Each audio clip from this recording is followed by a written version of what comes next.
इस बेरंग बेनाम चिट्ठियों को लेकर डाकिया दर दर दर दर घूमता है और फिर उस बंद लिफाफे के अंदर जो अनकहा दर्द पेड़ की पत्ती की तरह काँप रहा होता है, जिसका अर्थ है कि बिना टिकट बिना पते की चिट्ठियाँ कवि ने किसी एक ऐसे बेरंग चिट्ठी छोड़ी है, पता ना उनसे होने से शायद वह भी यहाँ वहाँ घूम रही होगी। डाकिया एक ऐसा माध्यम है कवि के लिए जिसमें कवि अपना खुद का दुख दर्द सुख चिट्ठियों में भर कर देते हैं।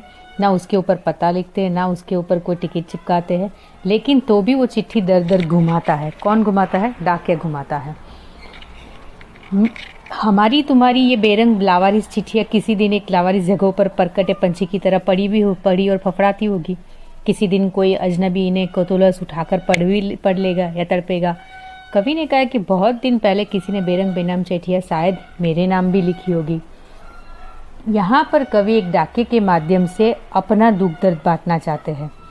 कवि के कोई अपने दोस्त या अपना कोई नहीं है जिनके साथ वो अपना दुख दर्द बांट सके। तो कवि क्या करते हैं, सारी चिट्ठियाँ लिखते हैं जिसमें ना किसी का पता लिखा होता है, ना उसमें टिकट चिपकाई होती है। बस वो डाके के डाक डाल देते हैं और डाकिया उसे लेकर घूमता है कि शायद कोई इस दुख दर्द को बांटने वाला मिल जाए, शायद कोई इसको पढ़ने वाला मिल जाए जो कवि सही में इश्क है। कब से ये बेरंग बेनाम चिट्ठियाँ लिए हुए ये डाकिया दर दर घूम रहा है। कोई नहीं वारिस इस चिट्ठी का। कौन जाने किसका अनकहा दर्द किसके नाम इस बंद लिफाफे में पते की तरह काँप रहा है, क्योंकि डाके को तो पता ही नहीं है। कवि ने तो जो लिफाफे भेजे हैं उसमें ना एड्रेस लिखा है ना टिकट चिपकाई है। लेकिन डाके का फर्ज है जो उस किरदार के थ्रू कवि जो हमें तक पहुंचाना चाहता है, और डाके का ये फर्ज है कि समाज की चिट्ठियों को उसे बांटना है, सुख बांटना है, दुख बांटना है। पता नहीं किसके नाम है ये चिट्ठी, शायद वह भी इसी तरह सत्तरों के आठों पर अपने दर्द कसे यहाँ वहाँ घूम रही होगी।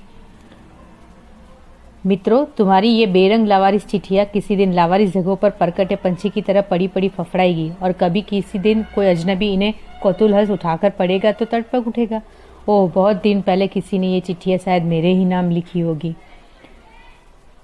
इसीलिए कहा जाता है कि जहाँ पर समाज, जहाँ पर प्यार, जहाँ पर परिवार होता है, वहाँ पर झगड़े, वहाँ पर दुख दर्द बांटने वाला अपना इंसान होना बहुत ज़रूरी है।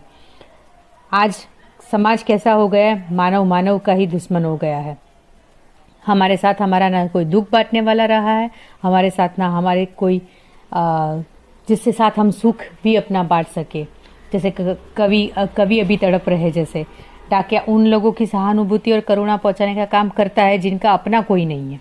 कवि ने कहा कि ऐसी लावारिस चिट्ठियाँ जैसे मैं लिख रहा हूँ, कई बार ऐसा भी हो सकता है कि उस चिट्ठी पे मेरा नाम, कोई सोच रहे कि ये मेरे लिए ये चिट्ठी, और कोई पढ़ ले और शायद कोई उसे मित्र मिल जाए, शायद कोई उसको ऐसा एक इंसान मिल जाए जो उसके दुख दर्द को बांट सके। तो हर इंसान को सोचना है कि चिट्ठियों के द्वारा जैसे हम दुख दर्द तो बांट सकते हैं, लेकिन जो इंसान आपके नज़दीक है, जो इंसान आपके पास है, उसकी कदर करनी चाहिए। उस लावारिस चिट्ठी की तरह उसे छोड़ना नहीं चाहिए, क्योंकि जो परिवार भगवान ने और जो समाज हमें और जो ये मनुष्य जन्म हमको भगवान ने दिया है, उसको सराहना चाहिए मतलब उसकी कीमत करनी चाहिए, और कीमत करके एक दूसरे के दुख सुख में काम आना चाहिए।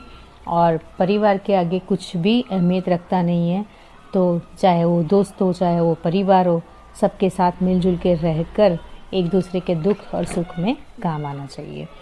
सो ये थी बेरंग बेनाम चिट्ठियाँ, कविता रामदरस मिश्र की, जो डाके के किरदार की तरह अपनी दुख दर्द हमारी तरफ कवि ने बांटा है। सो सभी विद्यार्थी को इसका एक्सरसाइज करना है और एक बार ज़रूर वापस कविता पढ़ ले। बहुत सरल शब्दों में कवि ने समझा दिया है अपना दुख, और बहुत सरल भाषा से उन्होंने समझाया है। तो एक्सरसाइज करने के बाद अपने प्रश्नों के उत्तर सब आप अपने क्लास सब्जेक्ट टीचर को दिखा दें।